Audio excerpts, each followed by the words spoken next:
Welcome to Mike Happens, a podcast that brings you inspiring, funny, and authentic stories about resilience, life's unexpected journeys, and the incredible strength of the human spirit. My name's Conor Reilly, your host, and as a voiceover artist who's also navigating life with Ehlers-Danlos syndrome, I've learned firsthand that life's toughest moments often make the best stories. Today we have Ed on the podcast today. He is someone else that is in the entertainment industry. He does a lot of different things, but I'm going to let him take the reins here and introduce himself. That was well put. All right. So I'm a project manager. I currently work in animation. I also do live action, and on the side, I do a lot of producing and consultant work for various different mediums. So that's kind of what I cover in a blanket. Okay. State. What would you say that kind of inspired you to jump into the industry a bit, and like what part of entertainment's, I guess, your favorite? I mean, I love features. I love live action features. Even though I work in the animation medium, I only went into animation initially to get a big studio credit instead of trying to go up the ranks of feature live action film.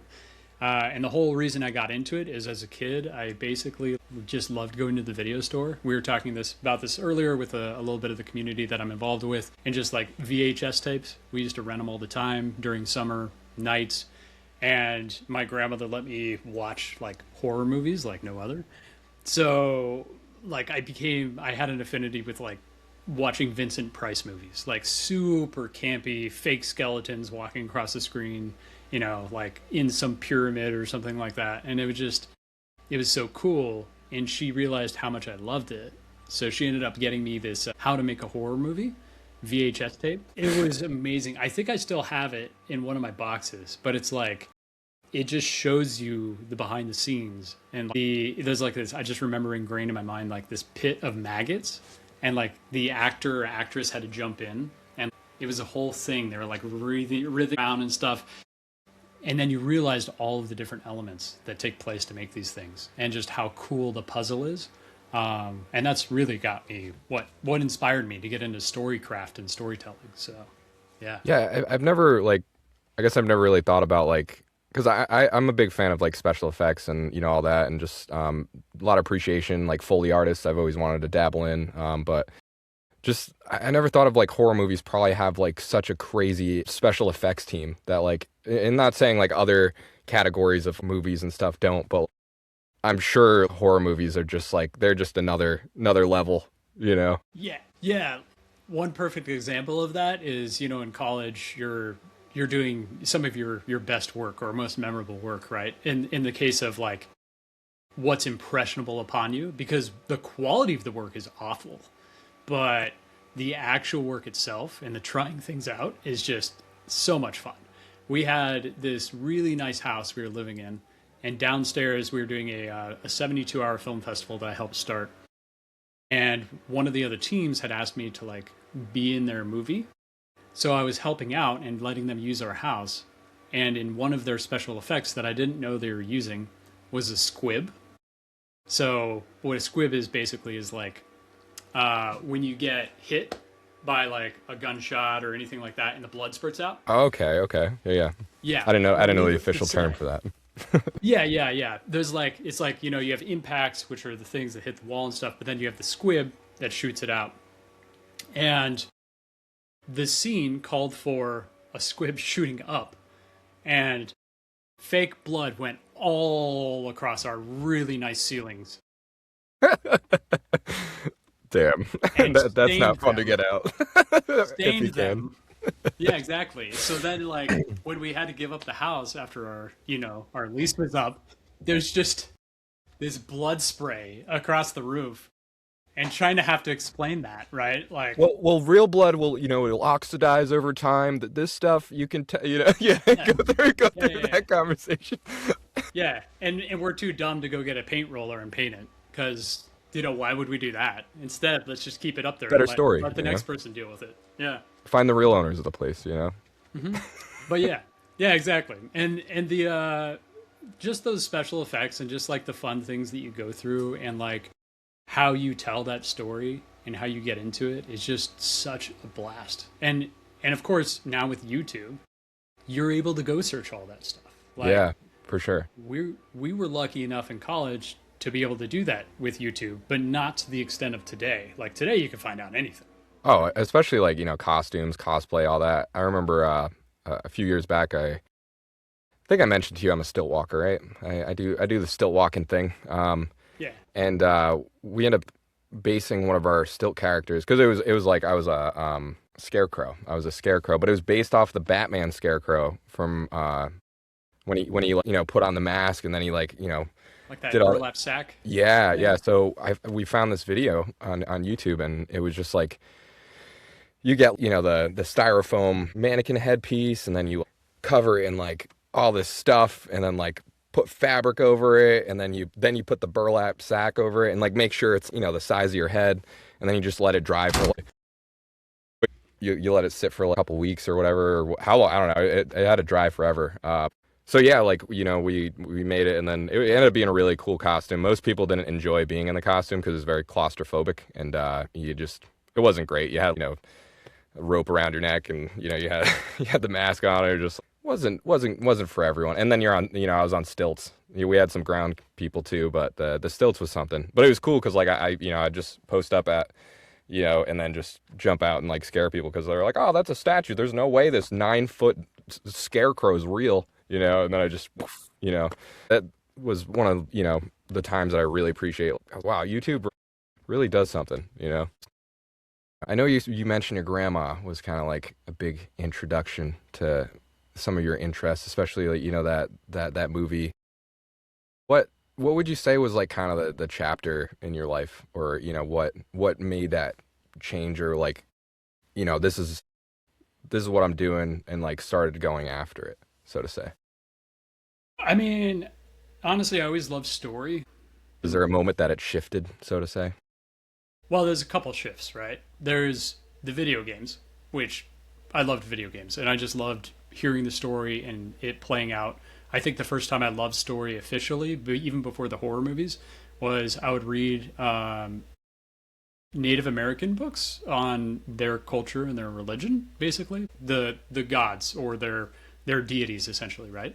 And the stories that were told to the children. And for me, that was really impactful because I realized this is how you could teach morals and ethics. Same thing as the Bible or anything like that, not to get too far down this path, but it's very interesting to see how societal like desires are met through storytelling, right? You want to teach your children to do better. You want to teach a lesson to your community, whatever it may be. And that was the first pivotal change. And then it switched over for me to video games because the variability that you could achieve with gaming, interactive storytelling, right? Which I still have a very huge fondness for. I just don't have the time really to play video games anymore, which makes me sad. Then my biggest shift, I think, came when I was in college and I was choosing several different majors. I always knew I wanted to script write, and I decided just to take some courses, and that's when it finally settled in for me, like, I want to work in entertainment. I don't know why. Even my mom was always like, just go to film school, go to film school, go to film school. And I was like, no. I should become a doctor. I should become a lawyer. It was psychology, criminology, like macroeconomics, microeconomics. I went through the gambit of things. And each one of those played an important part in my life because I carried them into my other jobs. And understanding the psychology behind people and knowing how to do finances and business law was super important. It became a backbone for a lot of what I'm doing, especially as a project manager dealing with legal, scheduling, budgeting, and dealing with people, which is the most important part. But that switch, and then choosing to leave the comfortability of my job that was already almost at 6 figures. It was about to turn into 6 figures, and it was working as a security guard at a really amazing place with amazing benefits and amazing people. And I just hit a wall, and I was like, what am I doing? Like, this isn't what I want to do. And the biggest jump for people in film, at least in the past, and right now it's all shifting, but was moving. was relocating yourself and getting to Los Angeles, going to New York, going to one of the big hub spots, and surrounding yourself with like-minded people, and basically doing it, right? And I made almost no money. Like, I went from that amount of money to nothing.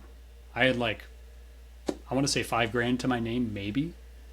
And that went real quick in LA, right? But yeah, that's what, half a rent. Yeah, pretty much. Depending on where you live. No, the first house I lived in with 16 people. I know people out there that, yeah, like you said, they're just, 8 to 16 people. Like, they're just how you got to do it, especially when you're starting out. Yeah, and I did this super stupid thing where I knew I wanted to do it, right? Like, I was like, okay, it's time for me to move. And the crazy part is I paid for a room in this house for 5 months before moving. It was a waste of money, but it also became, now that I think of it, going back and looking at it, it became a tether for me that I couldn't ignore. It was, I am paying this valuable money to this place in Los Angeles. What am I doing? And it would constantly remind me of a question of, why am I here? And eventually I moved. The place was terrible. Like, the guy was horrible, and some of the people there were amazing. In fact, one of the people that lived with me was a K-pop star. This was before Demon Hunters. But yeah, they were before their K-pop time. Well, we didn't know. Like, I didn't know, and a couple others didn't know. But there was a K-pop fan in the house as well, and she lost her mind. She was like, "Guys, it's this. Like, it's." And I was laughing so hard because this is like the slummiest thing you could be living in. Like, why are you living in this house as a K-pop star? It's crazy, right? But that's LA. You have no idea who you're going to be living with, what you're going to be doing. For sure. And then from there, so many backgrounds of people and things, It's so wild. It's so wild. And the amount of roommates I've had that have been different, like mediums or different, I don't know, like they've all worked in some form or fashion in the entertainment industry, right? Because it's LA, and usually if you're trying to find a roommate, it's because you're trying to make it. But I've lived with comedians, I've lived with actors, actresses, I've lived with, some became big, some moved out of town. And there's always a time limit, I feel. You either stay for a certain amount of time or you leave. And there's like 3 or 4 like timelines in my mind that, like, the first year, if you make it the first year, okay, you're in it. If you make it after 3 years, like, you're probably going to be around for a while. If you make it after 7, you're like a lifer.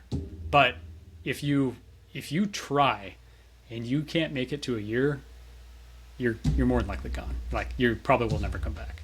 It's a very that makes sense. Cutthroat for sure. And to bounce off, like, what you're saying about getting the apartment, for 5 months. I feel like recently there was a discussion with my partner and I, but we're talking about manifestation and all that kind of stuff. And I think a big thing people don't realize about manifesting things, right, is you can put the positive energy out there and be like, I'm going to do this. This is going to happen. You keep saying it, right? But until there's actually some groundwork or even a plan or something that tethering you to that idea, it's not going to come to fruition. I think a good chunk of manifestation, sure, it's speaking into the universe, but also I think a big part of manifesting is also, what are some things that I can do to hold myself accountable to this thing that I really want to do? And then boom, Sure. You start kind of manifesting that. So I feel like for you, at least part of manifesting that, was, I got this apartment that I'm locked into, and this is part of me manifesting my next chapter, so to say. So I think that's really, really cool. Yeah, and manifestation is a great way of putting it. And on the flip side of that, again, maybe we're switching industries here, and this is a whole other podcast for you. But like I said, we can go whatever direction. Yeah. Well, talking about like the human psyche and understanding psychology and how we go back to, here's my wallet, thank you for crying, I want to pay you for your product. Like, even every single nuance on a website that you are watching that media or whatever, however their marketing campaign is going, the images that you see, down to the click of the button and how easy it is, and placing an item in your shopping cart and the reminders that are sent after the fact, all of that is in a almost reverse, not, I wouldn't say reverse manifestation, but it's a psychological cue to you to come back and make a purchase, right? Definitely. I am committed. I made a choice by clicking on that item. I now feel committed. And it's kind of important that you take action in your life to do something, because if you don't, you are just going to talk about it. You are going to talk about all the positivity. But until you get into the nitty gritty of it and actually like do it, that's the biggest part. Like, that's the hardest part. Yeah, definitely. Just like, I think that's a big thing, is just getting started, and whatever, you know, you're trying to achieve, or, you know, you're working towards, is just making that first step, I think, is huge, you know, and it's a weight off your shoulder, you know, in a sense too, where it's just, oh, you know, I'm actually kind of starting to do this, you know. And yeah, I mean, I definitely can relate, because, you know, just jumping in a voiceover last year, like, kind of was a big kind of, and, you know, I think everything happens for a reason, and everything led up to it. Sure. And but, you know, it was a big jump, you know. And I've always been open to trying new things, and I knew I always kind of was like a bit of an entrepreneurial type, and just kind of that, like, want to do my own thing, and trying different things. And I think a big thing, which I talked about my episode that I recorded before this, is, you know, trying things and being okay with, like, letting it go, and just accepting this might not be it, you know, or whatever it might be, or you can just do it for fun, or, you know, there's so many levels to it. But, like, I feel like so many people just, oh, well, I put 6 months into this, and this money and effort, and it's just, well, you're not stuck to that. You don't have to be. So I think that's a big thing people need to accept too. Something you don't like, something, you know, it's not, you don't feel it in your gut, it's okay to walk away, you know. Yeah. I'm perfect point in case to that. Like, as far as animation goes, I like it. Do I want to switch back to live action? Yes. Am I in a new chapter in my life right now because I feel that the industry is in a perilous state? Yes.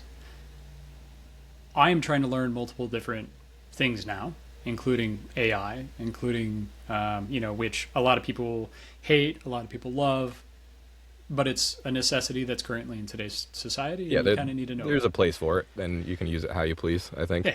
Yeah. And I'm, again, you know, this is a whole other conversation about how the impacts, et cetera, et cetera. But the important part is trying and failing, and not feeling like you wasted time. Because the only thing that you wasted is, well, if you didn't do it, what you would have wasted is the potential. You would have wasted the potential of having something successful. At least you tried it, at least you did it, and you learned something from it. I promise you. You learned not to spend your money on that, or you learned, you know, some very minor skill. Like, I was a butcher at one point in my life. Dude, I did jerky, so I was basically a butcher too, you know. And I actually made my own jerky, and I still want to, like, make my own jerky company down. Well, I technically have it, but it, you know, Jay's whatever. Jerky. It'll be there, you know. But yeah, sorry, I didn't mean to, I just had to relate there. But yeah, but this is the perfect, like, that's exactly what it is. Like, everybody has life experiences that will attribute to something later in their life, no matter what. You may be at a party, and maybe you know how to cut something up, or you may be on set like I was. And I knew how to, you know, I knew how to handle specific cuts of meat and what they were. And it's like, they're like, why do you know that? I'm like, well, yeah.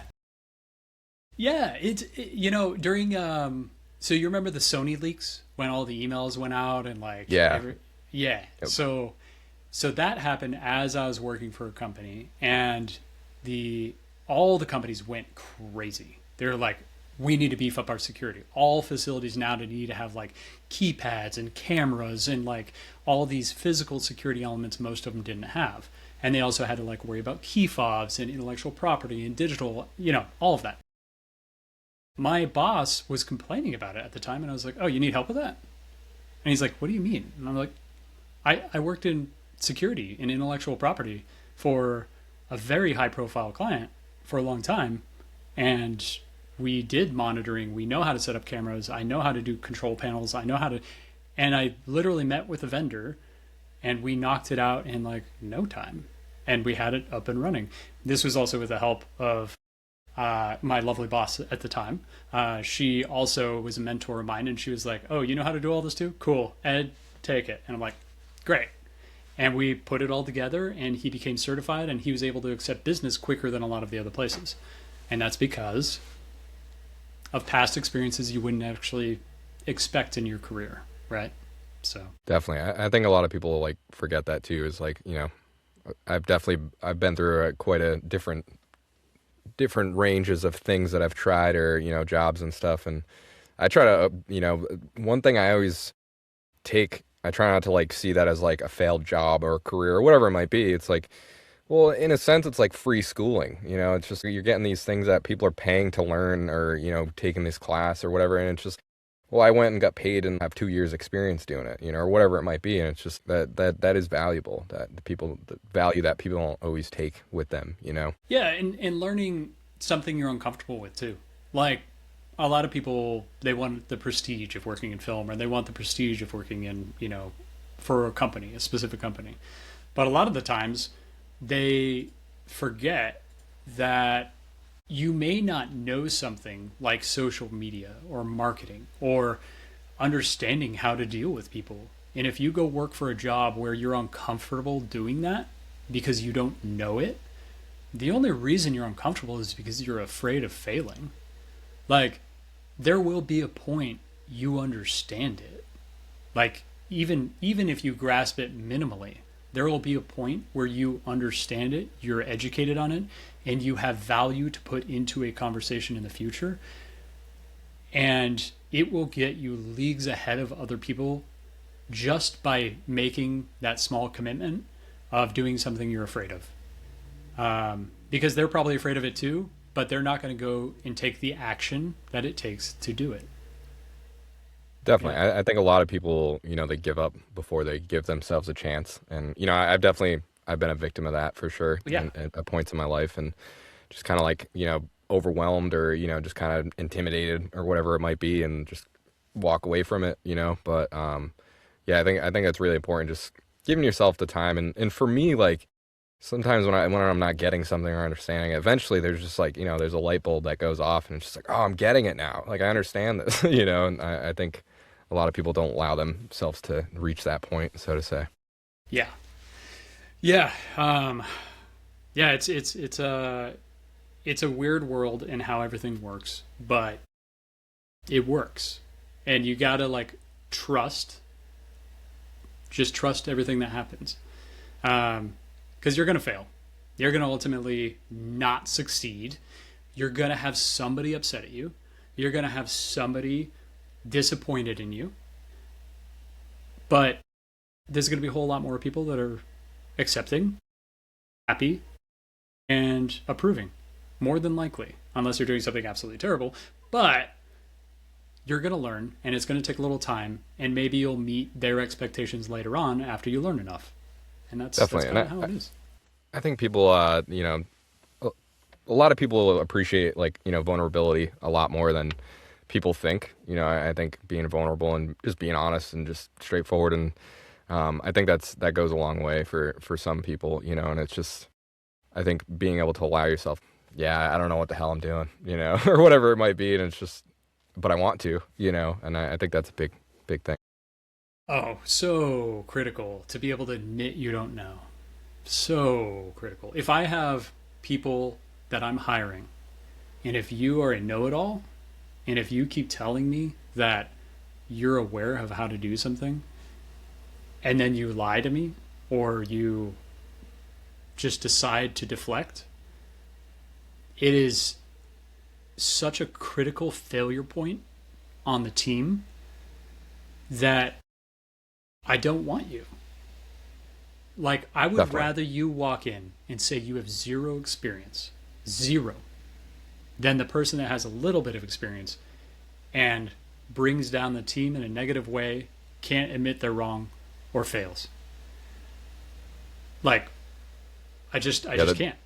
sometimes the more experienced people have, the bigger kind of the ego they have, and I think it's hard for some people to like separate, like, sure, like let's say you do have the perfect person that comes in and they do actually have all the knowledge, but the likelihood of them not having some sort of ego, is very, it's hard to come by, so I understand why companies sometimes don't want anyone with experience, because they can kind of shape them and do the way that they want things done. And I respect that. It's just like, okay, well, yeah, you did it this way here, but like this is how we do it here, and if you can't be like, okay, I can do it that way, whereas like I feel like a lot of people like, well, I'm just going to do it this way anyways because this is how I know how to do it, and it's just that doesn't really fly with a lot of companies, I feel like.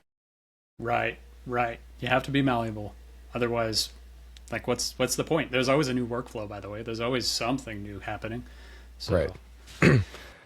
So I know you want to eventually kind of circle back in live action more, but you got anything else that's in the works, or anything else that you're kind of looking forward to in the nearish future? Non-stop, everything in the works. Yeah. You joked and said you have things that you have to be able to like put aside and not do, and just because you don't have the time.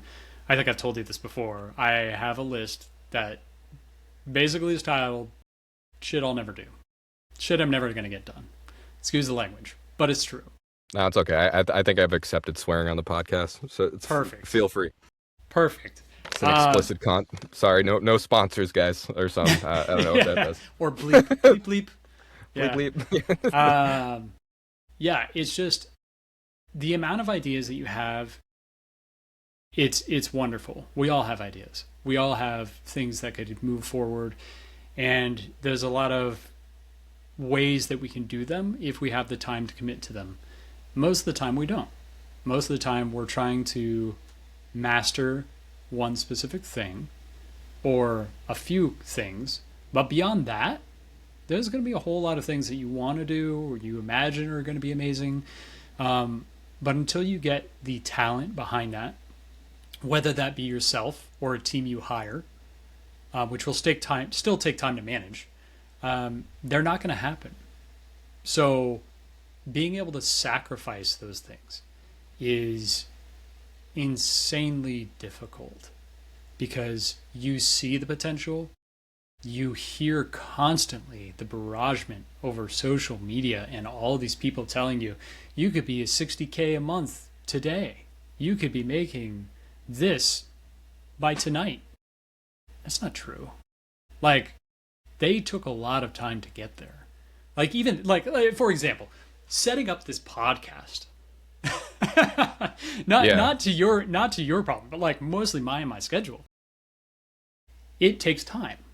Like, you still have to schedule with the people. You still have to like go back and forth in emails. You still have to like do the preparation. You still have to think about questions. You still have to set up the software, research the software. All those things take time. And do I think you did that within an hour before our meeting? No. Do I think this podcast is going to make $60,000? Maybe, but that's a hopeful. But the point is, if it happens, I owe you a very nice dinner. We can do something fun for sure. Wonderful. We can eat digitally and just eat over camera, and it'll be the weirdest podcast ever. If I'm making $60K, I can fly to LA. We can get some good food or something. There we go. But yeah, it goes back to the manifestation, but you also have to put in the work, right? Like, there's one thing to attach yourself to something, and then there's another thing to get your hands dirty and actually do it. And all those small little side projects, like I have plenty. I have, some people I'm trying to help with the animation studio on multiple fronts. I do consulting, and I do scheduling and budgeting for other people. And sometimes, well, not sometimes, all the time, I bite off more than I can chew. There's a line I have to draw in which I tell somebody no. And that moment I draw that line, by the way, even if I'm offering a free service, people get upset. And they're like, well, why can't you do that? I'm like, because I'm doing it for free. I'm doing it for free, and it's okay to be selfish, I have bigger aspirations for my own goals and I want to meet those goals. And this is now taking up too much of my time. I apologize, but this is where we have to leave this for now. And I wish you best of luck on your journey. And that is so hard to say, especially if you're a person that's empathetic or you're a person that is a people pleaser. And there's a whole lot of those out there. And then there's a whole lot of people that don't care at all, which don't burn your bridges if you're one of those people. Yeah, for sure. But like, you know, that's the intricacies of humans. That's how we deal with one another, or one another rather. But yeah. Yeah, I think it's, I think that's one thing that like I think a lot of people can do better with, just appreciating people's time. And I think one thing that I always found interesting, not to get off topic, but you got cell phones, right? You can immediately text someone and you're expecting an answer pretty quick, right? Whereas like 20, 30 years ago, you'd call someone's like, house phone and like, all right, well, I'll get back to them in a couple of days or something, so it's just like the expectations I think are very different. And, me, for instance, I'm very appreciative that you took the time and was able to come on. And if you needed to reschedule and do stuff, and I was like, all right, well, that's the way it is. I know you're a busy person, and if you had to reschedule 10 times, then it's all right. Well, this is the way it is. And that's okay. I think people don't realize that, and a big thing that like from my like voiceover coach and voiceover mentor and stuff, like I know he's a very busy person, so like when I reach out, I try to be direct, straight to the point, and hey, whatever it might be, and just not waste his time, and I think that's a big thing, is just people's time is very valuable, especially when someone's kind of doing you a favor or whatever it might be, even if you're paying them though. It's like, you're paying me to do this is what my expectations are for helping you, and if your expectations are different than what I'm putting out there, then I don't know what to do for you. Right. Flipping that just on this same particular case, and I appreciate your thankfulness and everything, but being late to this meeting was also unnecessary, and I owe you an apology for that. So even if it's technical, you go back to respecting somebody's time, you should show up 15 minutes earlier. You knew exactly where I was too. It's not like it was a secret. It's not, I can't be like, oh man, I fell down the stairs. No. I was on TikTok and I was streaming with some other people. Saw you making your coffee. Yeah, exactly. My coffee that exploded on me. You inspired me. I was like, when I texted you like 4:10, I was just like, I'm gonna go make that. I did a little espresso shot. I was like, all right, this is great. Ready to rock. Ready for the podcast. As you should. You got to get that caffeine. Just Oh, did I just trigger the camera? I don't know, man. Oh no, you're good. It was like clap on, clap off lights. Yeah, but it's the respecting time, and also don't be so egotistical that you think that someone beneath you doesn't have time that's as valuable as yours. I can't tell you how many times I've had above the line people, or people in my position, or even people just somewhere on the totem pole, look down on an assistant or look down on those people and say, what are you doing? You have time. Maybe you don't. Maybe you're dealing with some stuff at home. Maybe you're dealing with some medical issues. Maybe you're dealing with a variety of problems in your life, just like I am, because you're human. And if you don't do that, later on down the line, when that person dedicates their time and finds the new thing that's making tons of money, or finds a project that you love and want to be a part of, who do you think that person's going to reach out to? Do you think that person's going to reach out to you, the person that was being a jerk? Or do you think they're going to reach out to the person that was like, oh, I'm so sorry. Hey, is there anything I can do for you? Or the person that sends them flowers just out of kindness? I don't care what their experience is. If they send me flowers, I know they're empathetic. And I also know they care. Please, come work for me, flower person. Yeah, it's nuts. Anyways, no, tangent. I definitely agree with that. I think, people lower on the food chain, I guess, or whatever, in the industry and stuff and other areas, I'd argue they might have less time than you. They might, this job might not pay enough and they got to go work another job right after, like you said, they medical or family stuff or, whatever it might be. And then, that person in the higher position, they might just have to, do that job. And sure, they might get annoyed with emails and phone calls after they clock out. Obviously, they have their own plate that they're dealing with, but you might just be in a better position a lot of times, I would argue, than that person that you're just, kind of getting upset with. So, yeah, I definitely agree with that. Yeah. And you also just don't know, like, along with like what you don't know is happening inside of their lives. I have a rule on a film set or on a show or whatever it is, really.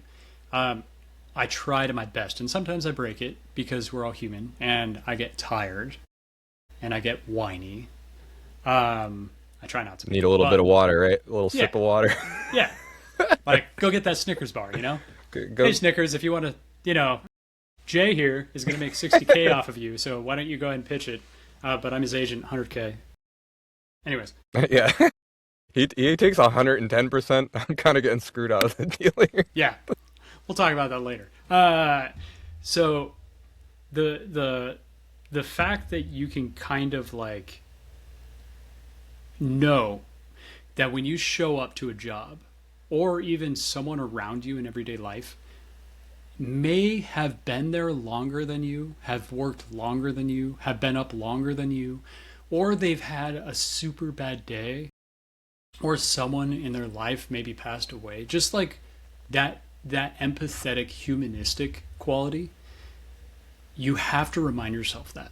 Because the moment you complain, like I'm just saying for set work, if you want to be on a set, don't walk onto a set and be like, oh, I'm so tired.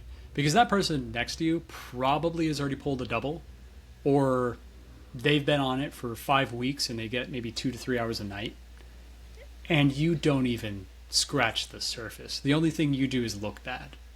So, like, commiserate, but don't project. Don't try. I think, to bounce off that, we kind of had something similar when way back when we kind of did, bigger kind of music festivals and, stuff like that.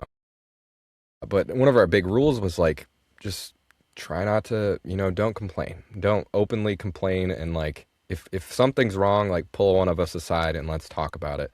But like the moment you're like, my feet hurt. Well, now the whole crew's feet hurt, like that's sympathy pain. Yeah. And it's just like, and then it gets in their head where it's just like, well, I guess my feet kind of hurt too. I've been up for 12 hours, and then they start getting, whereas they might be in a great mindset, even though they've been going for 14 hours straight. But then you come and make these comments, and it's just, I think people being more conscious of kind of their surroundings in those moments, I think is really big, for sure. Yeah. Yeah. It goes back to the positive energy, right? And like, just being able to like what is the saying? The weakest link in the chain, right? Is like, is a problem. That's as strong as you'll be, right? Like, you have to have a team that works like this. They have to, because they support each other. And the moment it starts breaking apart, things fail. Things fall through. Absolutely. Money is spent, and that's what studio cares about. I mean, if we're going back to studio talk, but like, everybody should just do their best to work with one another and be in a best headspace they can be. I'm not saying you have to be happy, but try, well, try to be good. I definitely, for me, 2025 was I don't know, one of the, probably might have been the toughest year of my life in a lot of regards, but also pretty rewarding, in the sense that like, I'm pursuing, the voiceover and, have that light. So I think that's another thing too, is like when people are in those dark times, is, just try to find some light to latch onto. And for instance, people that, let's use for example, someone on set and they, like blah, blah, and like, sure, you might have a lot going on, but like, hey, you're in this set and you're in this opportunity, and just be in that moment. Wow, I'm working on this set that I've wanted to pursue, or whatever it might be. It's just, I'm here now, and leave it at the door, until we leave. And sometimes you can't, and like I think that's also a part of being human, is like, hey, I just can't do it today, and I got to step away, and I appreciate you understanding. And obviously there's times where you have to put your head down and get your shit done, but yeah. But a key point there is admitting it and relying on the team that's behind you, because for sure you don't know who else can commiserate with you over that.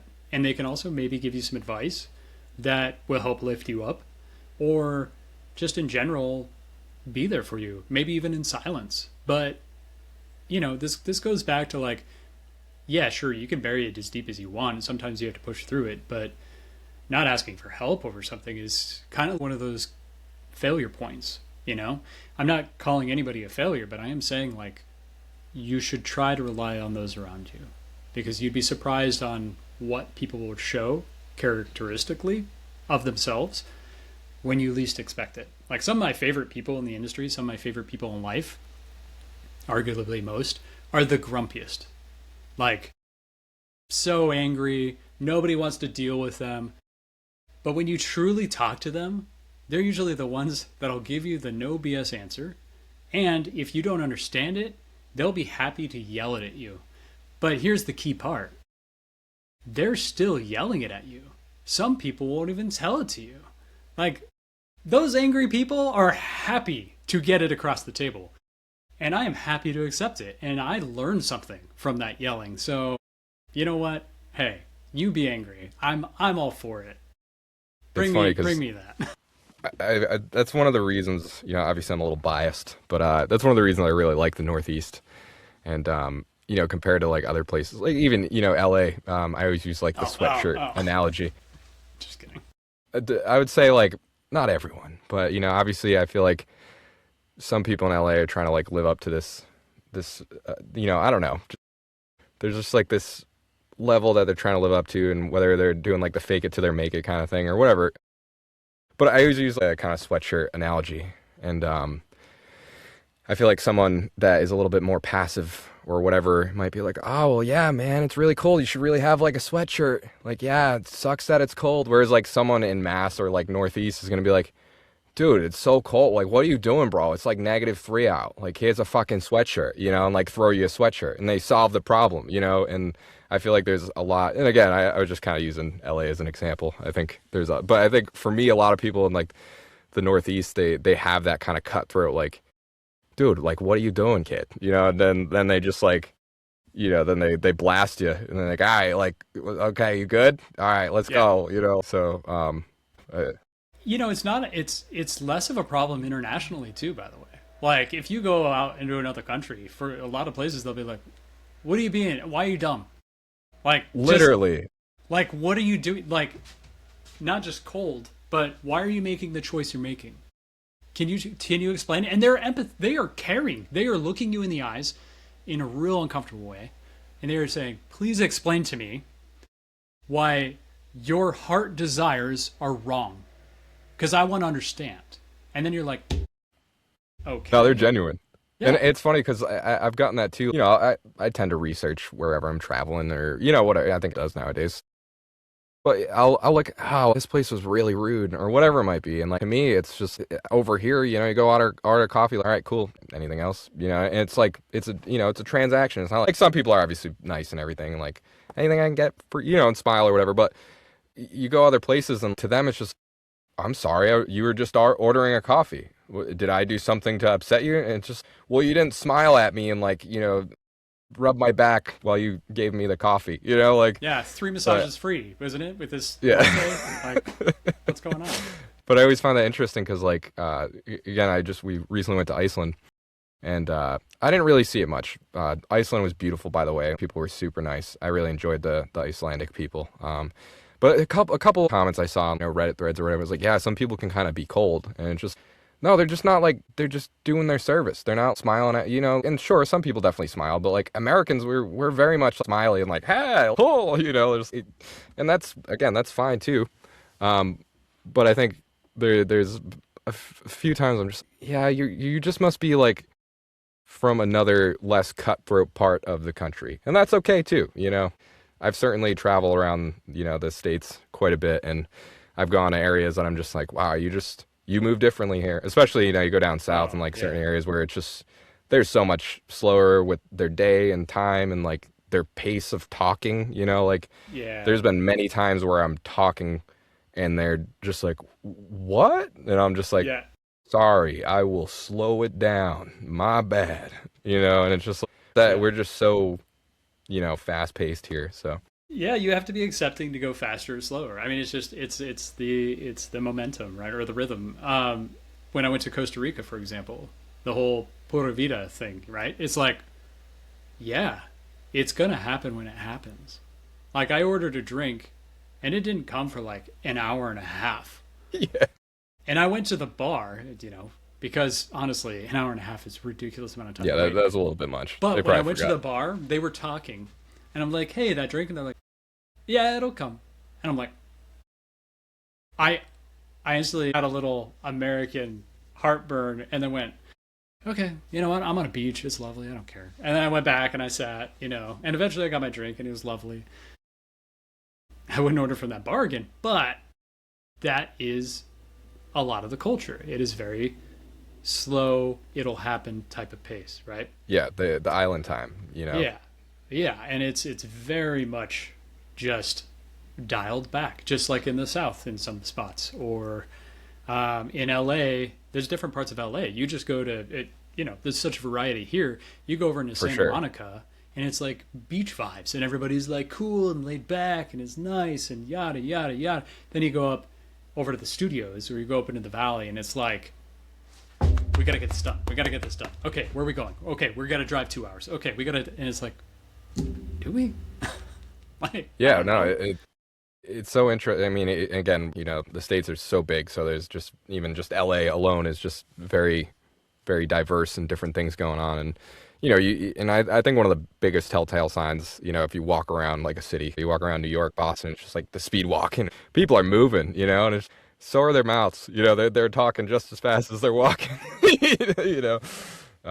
So yeah, it's really cool. And we recently, I feel like a lot of people complain about like all inclusives and stuff for that reason. Wow, like took like I paid to be here for free food and drinks, and it took 3 hours or like half an hour to get my drink, and it's just like, well, like they're on island time, and they're not working for tips. So Right. like there's that aspect too, where it's just like they're not trying to flip tables. They could Yeah. care less. Yeah, yeah. I'm assisting with a couple high profile jobs that has nothing to do with my industry, but they are very wealthy people, and those wealthy people have very very high expectations. I mean, I'm talking like millionaires to like upper, maybe reach the additional level, and it's like you have to meet every one of their expectations, right? But sometimes they want to be told no. Sometimes they actually need that guidance from you as a professional. And that's what some people can't get over. Sometimes people are hung up on the fact that somebody is superior to them, and that's a grave mistake, in my opinion. Like, you should never think that someone is more superior than you for any form or reason. We're all human. Granted, they may have a head start on you, or can acquire things quicker or more easily than you. But at the same time, like, they should still respect you. And that's kind of like, if you are the type of person that becomes successful and you still respect the people below you, you're going to do far better than the person that gets to that level and doesn't respect the people below them.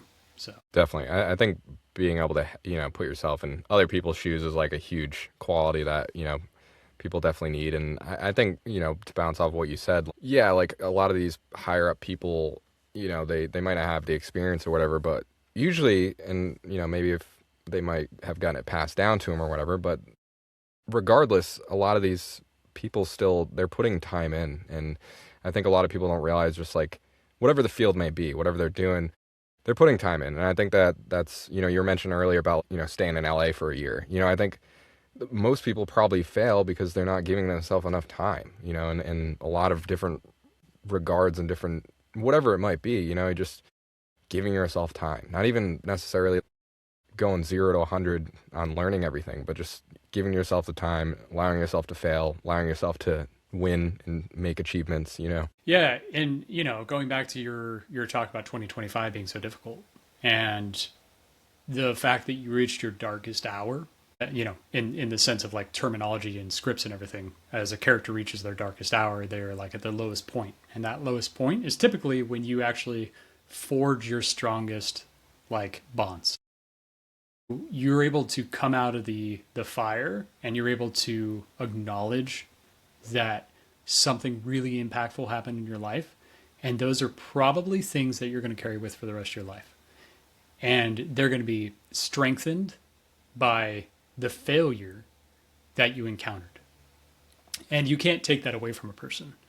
So whenever you're really having a tough time, whenever you're so down on yourself or you're so beaten back by whatever your job is, your personal life, or anything, just remember that what you're dealing with right now it could be the hardest thing you're dealing with.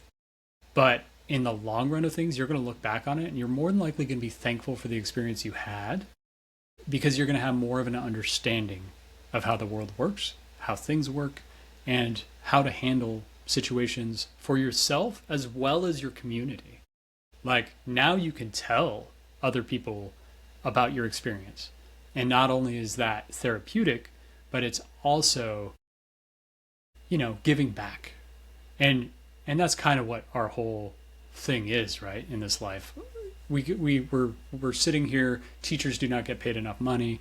They teach other people, they teach the kids, and like everything just grows and grows. And that's what we're looking after. We're looking at the benefit of the human race, right?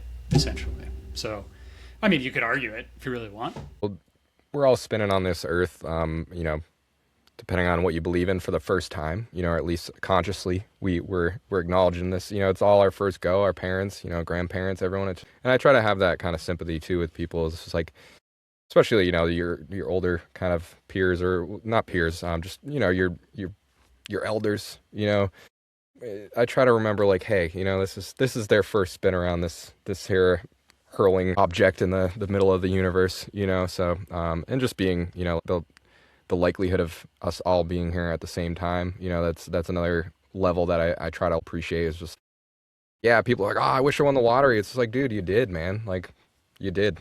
Right. You really did.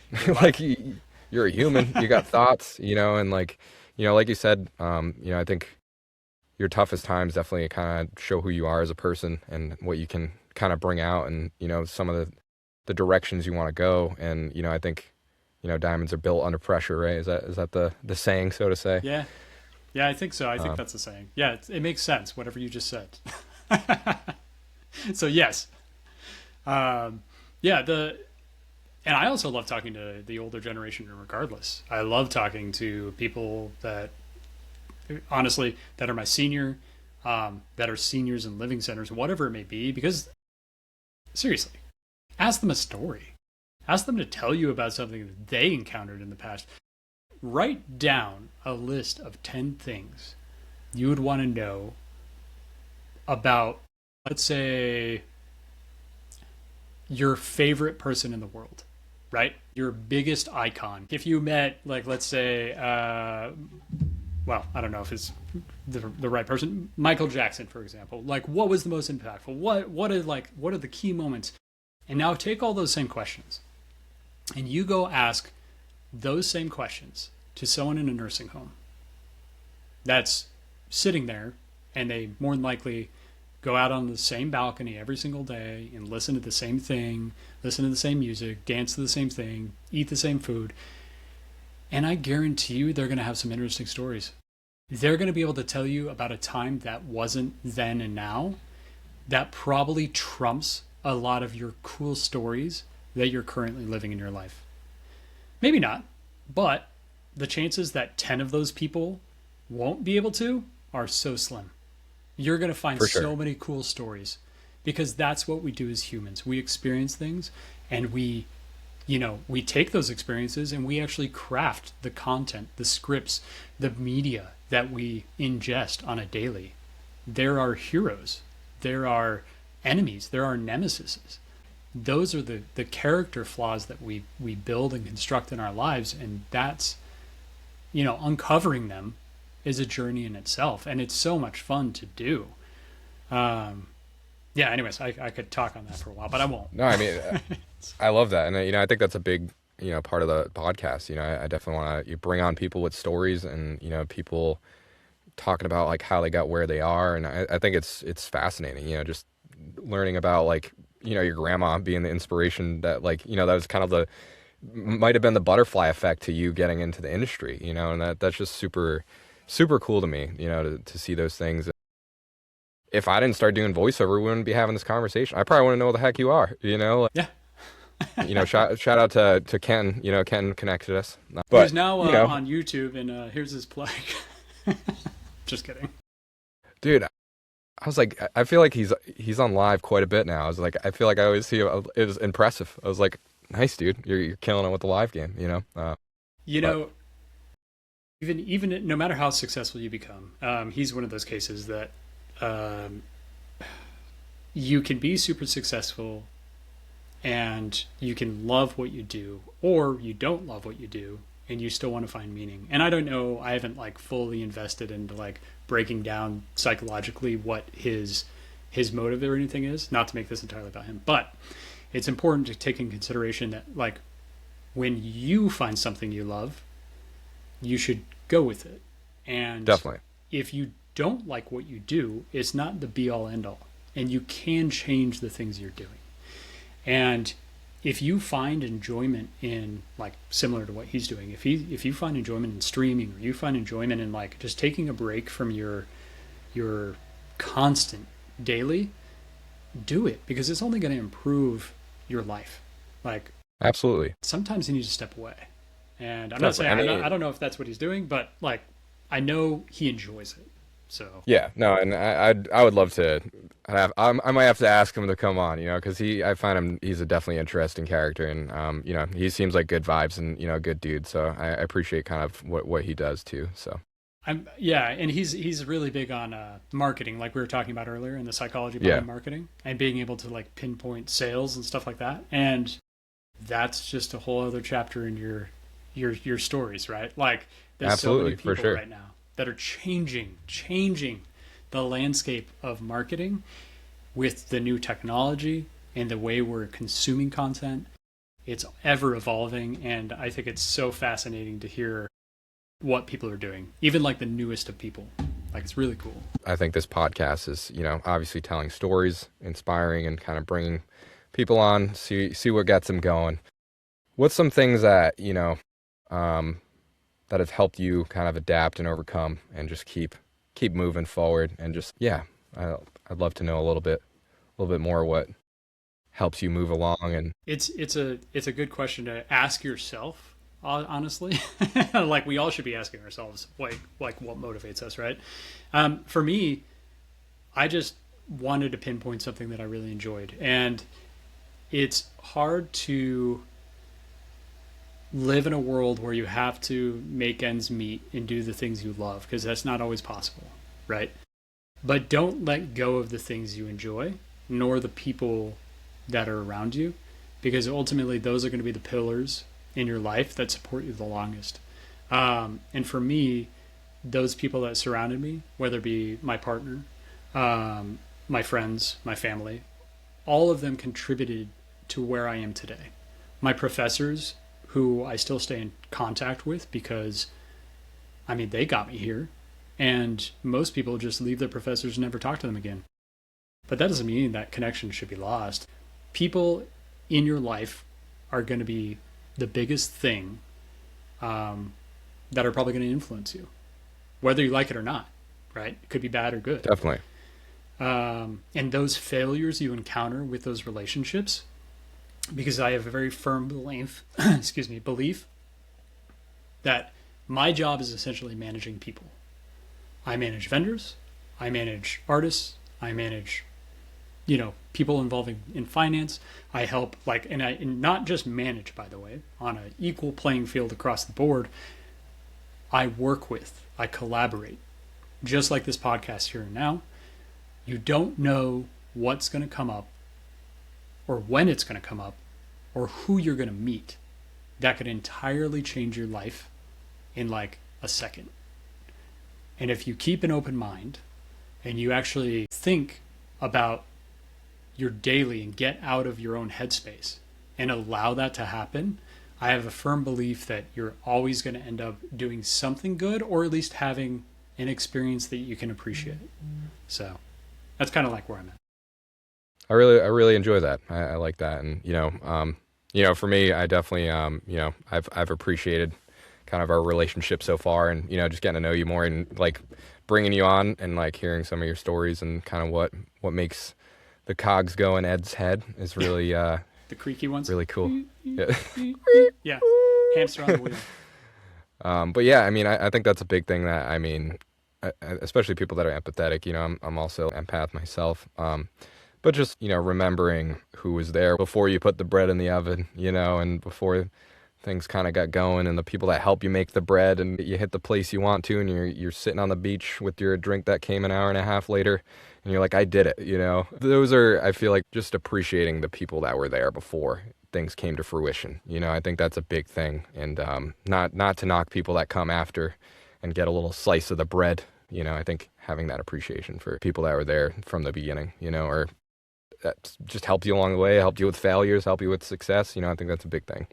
Yeah. And even if you're not an empath, like let's say you're a sociopath, which there's nothing wrong, some mental triggers in people's heads. They just don't deal or cope with certain circumstances or however it may be naturally.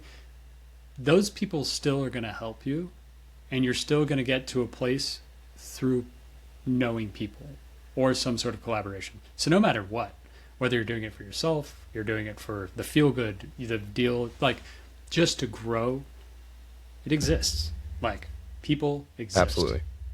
For sure. So, anyways, sorry. No, you're good. I appreciate those words of wisdom. This has been a great conversation. So yeah, thanks so much. Dude, thank you so much. Thank you so much for coming on. And I can, if anyone needs some excellent management skills, I can certainly connect you with Ed and make that happen. I'll make sure that you're not wasting his time though, because my man's got some valuable time here. So, but yeah, if anyone does need genuine management help in basically any realm, and especially in the film industry and just event stuff and just trying to get your stuff going, definitely reach out to Ed. I can put you guys in connection. Well, that about wraps it up. Thanks for tuning in to Mike Happens Podcast. If you like what you heard, subscribe on Spotify and available on my website voiceswithj.com and other streaming services. And join me each episode as we explore the beautiful, hilarious, and inspiring ways life shapes our stories. Until next time, remember, every story matters, especially yours.